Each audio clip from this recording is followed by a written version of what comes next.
Yes class 11th we were doing. Last video में हमने क्या किया, लास्ट वीडियो में हम लोग डिपार्टमेंट अंडरटेकिंग पढ़ रहे थे।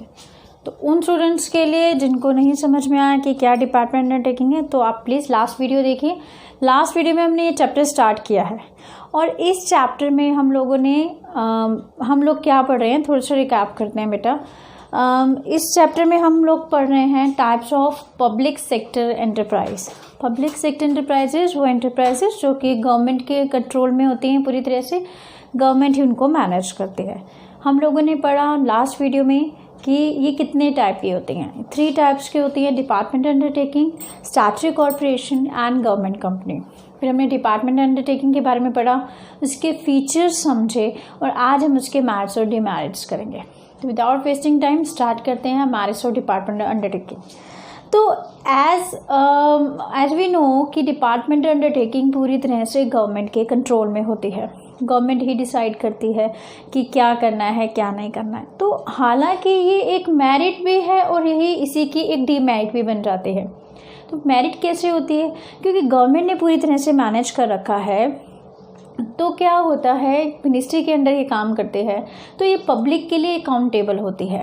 मीन्स क्योंकि पार्लियामेंट में वही लोग बैठते हैं जो हमने चुने होते हैं, जिन लोगों को हमने चुना होता है। तो वो लोग इस मिनिस्ट्री से, जिसके डिपार्टमेंट अंडरटेकिंग जिसके अंडर आती है, उनसे क्वेश्चन पुट कर सकते हैं।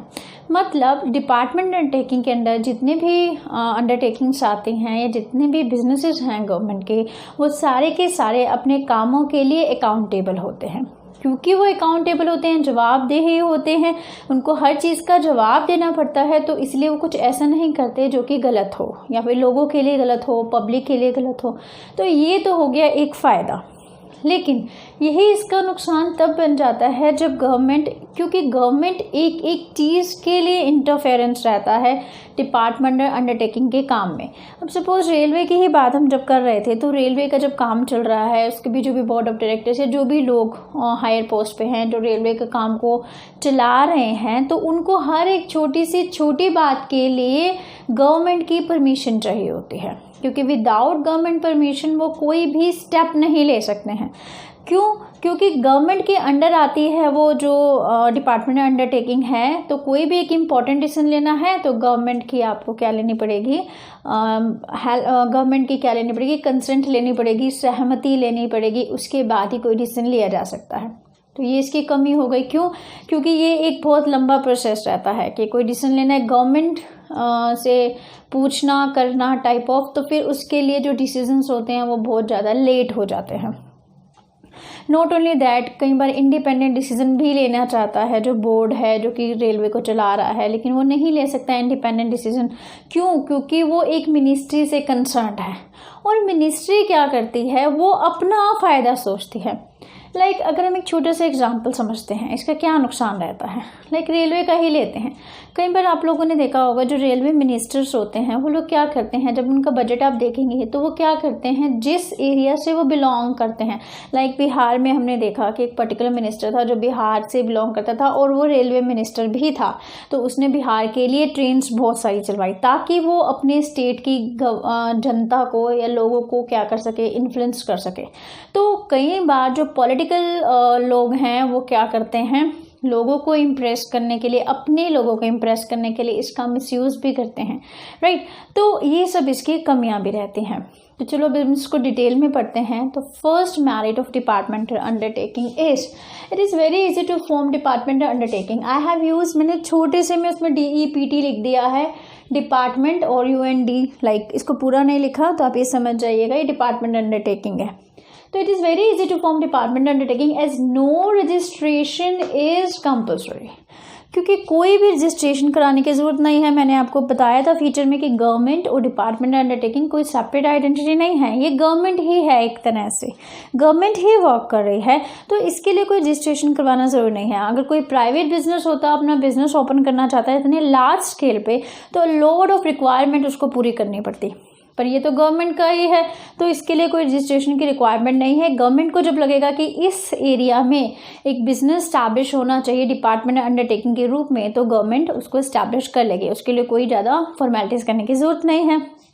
Then second is there is a direct parliamentary control, क्योंकि पार्लियामेंट्री कंट्रोल रहता है। मैंने अभी आपको समझाया कि पार्लियामेंट में जवाब देना पड़ता है आप जो भी कंसर्न मिनिस्ट्री होती है कि अगर कोई प्रॉब्लम अराइज हुई तो क्यों हुई, कैसे हुई, आप लोग क्या कर रहे हैं, आपका क्या प्लान है, हर चीज़ के लिए उनको जवाब देना पड़ता है पार्लियामेंट को, इसीलिए वो अपने काम को बहुत अच्छी तरह से करते हैं।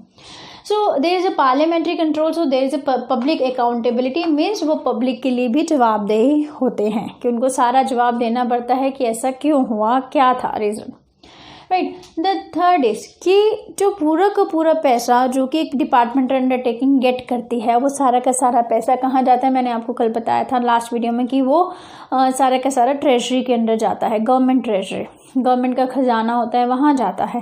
तो एक तरह से ये गवर्नमेंट के लिए इनकम का भी सोर्स हो जाता है। जैसे रेलवे है, रेलवे का सारा पैसा जो भी उसको किराए के रूप में मिलता है, रेलवे का पैसा, वो गवर्नमेंट के पास जाता है। तो गवर्नमेंट उन पैसों को अच्छे लोगों की भलाई के लिए नेचुरली वो यूज़ करती है, जो भी टैक्स आता है, जो भी चीज़ें आती हैं, तो गवर्नमेंट के लिए एक इनकम का सोर्स हो जाता है जो कि गवर्नमेंट लोगों की भलाई के लिए खर्च करती है। देन ड्यू टू सीक्रेसी, ये सबसे इम्पॉर्टेंट पॉइंट है बेटा, 1 नंबर का क्वेश्चन आता है कि अगर सीक्रेसी बहुत इम्पॉर्टेंट हो, मोस्ट इम्पॉर्टेंट चीज़ है सीक्रेसी, तो गवर्नमेंट कौन से फॉर्म ऑफ पब्लिक एंटरप्राइज को अडॉप्ट करेगी, तो you have to write departmental undertaking, क्योंकि डिपार्टमेंटल अंडरटेकिंग पूरी तरह से गवर्नमेंट ही है एक तरह से, और जहाँ पर गवर्नमेंट को लगता है कि मुझे सीक्रेसी चाहिए, हम लोग चीज़ों को बाहर नहीं निकाल सकते या बाहर नहीं बता सकते, तो ऐसे में डिपार्टमेंटल अंडरटेकिंग सबसे सही रहता है। जैसे मैंने कल आपको एग्जाम्पल भी दिया था, डिफेंस की गुड्स, डिफेंस सिस्टम हो गया, जैसे हमारे डिफेंस है कि कौन से बॉम्ब्स, कौन से जो भी आर्म्स वगैरह हैं, कैसे करना है, तो ये सब चीज़ों के लिए क्योंकि एक सीक्रेसी चाहिए, लोगों को नहीं पता होना चाहिए कि क्या हो रहा है क्या नहीं हो रहा, कंट्री की सेफ्टी के लिए, तो ये बातें लीक नहीं होनी चाहिए। तो इसीलिए गवर्नमेंट ऐसे जो भी डिपार्टमेंट, ऐसे जो भी बिजनेसेस हैं या ऐसे जो भी काम है, इसके लिए डिपार्टमेंटल अंडरटेकिंग इस्टेब्लिश करते हैं। तो when due to secrecy when there is concern for national security, 1 mark question है, very important question I must say, 1 mark का क्वेश्चन जहाँ पर आपसे पूछा जाता है कि जहाँ पर नेशनल सिक्योरिटी से कंसर्न हो तो फिर कौन से फॉर्म को अडॉप्ट करना चाहिए, तो आपका आंसर होगा departmental undertaking. Like defence departmental undertaking है, मैंने शॉर्ट में लिख दिया। तो अगर डिफेंस की बात हो रही है तो डिपार्टमेंट अंडरटेकिंग इज फॉर्म्ड, ऐसे टाइम पे डिपार्टमेंट अंडरटेकिंग को फॉर्म किया जाता है। तो ये सब क्या थी स्कीमेटिक्स, कि ये सब चीज़ें फ़ायदा है एक डिपार्टमेंटल अंडरटेकिंग के फॉर्म में पब्लिक एंटरप्राइज को इस्टेब्लिश करने का। इसके साथ साथ कुछ कमियां भी हैं, जैसे मैंने कमियों में आपको बताया कि बहुत ज़्यादा पॉलिटिकल इंटरफेरेंस रहता है, एक तरह से गवर्नमेंट का इंटरफेरेंस रहता है, जहां पर गवर्नमेंट को लगता है कि ये चीज़ का फ़ायदा होगा, गवर्नमेंट को फ़ायदा होगा, तो वो उनकी पॉलिसीज़ को उसी तरफ से मोड़ लेती है। तो ये सबसे ज़्यादा क्या है, इसका डीमेरिट है। तो चलिए डीमेरिट्स पढ़ते हैं। There is a lot of political interference due to the government involvement in the departmental undertaking. Departmental undertaking में गवर्नमेंट का एक बहुत बड़ा रोल रहता है, तो इसीलिए वहाँ पर बहुत ज़्यादा पॉलिटिक्स चलती है, जहाँ पर उनका फ़ायदा है वो वही काम कई बार डिपार्टमेंट अंडरटेकिंग में होता है। Second is there is a red tapism bureaucracy.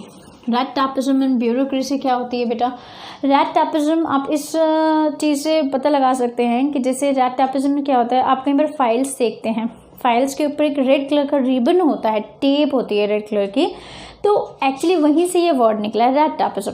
Red tapism का मतलब ये है कि इसके कामों के लिए आपको बहुत सारे फाइल्स या फिर बहुत सारे डॉक्यूमेंट्स प्रिपेयर करने पड़ते हैं।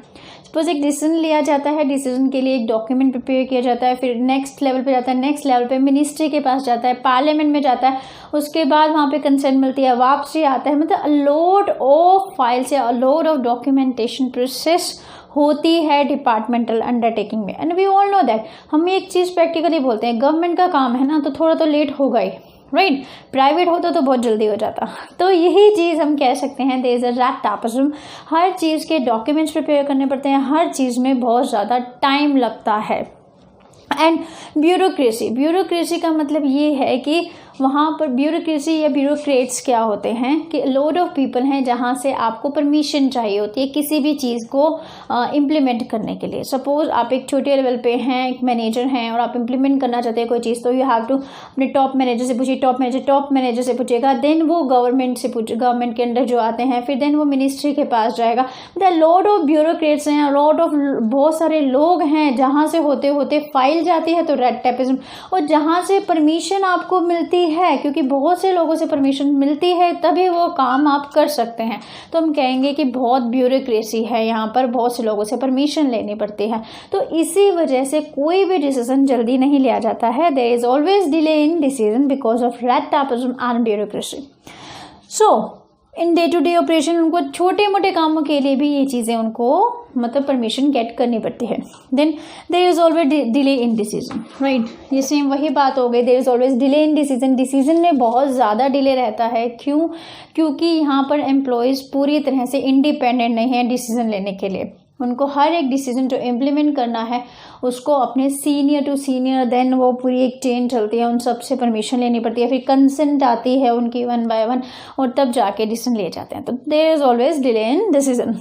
Then next is as a subject to budgetary control of government, क्योंकि हर एक पेनी का हिसाब है। बजटरी कंट्रोल मीन्स कि बजट बनाया जाता है, कितना पैसा आया, कितना पैसा जाएगा, हर चीज़ का एक हिसाब रखा जाता है। सपोज बजट बना लिया गया कि इतनी ट्रेन स्टार्ट की जाएंगे, but there is no requirement of that train. तो अगर वो नहीं है और कहीं और पे वो पैसा लगाना चाहिए, बट क्योंकि बजट तो बन चुका है तो जो बजट में लिखा गया वैसा ही काम होना है।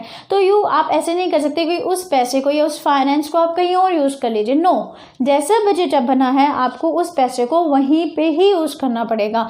तो अगर जो डायरेक्टर्स हैं, जो भी रेलवे को चला रहे हैं, जो भी डिफेंस को चला रहे हैं, जो भी डिपार्टमेंट अंडरटेकिंग को चला रहे हैं, वो कुछ और डिसीजन लेना चाहते हैं कि फंड्स को हम कहीं और लगा दें जिससे फ़ायदा होगा, बट वो नहीं ले सकते हैं क्योंकि सब कुछ पहले से ही डिसाइडेड है, बजट बन चुका है।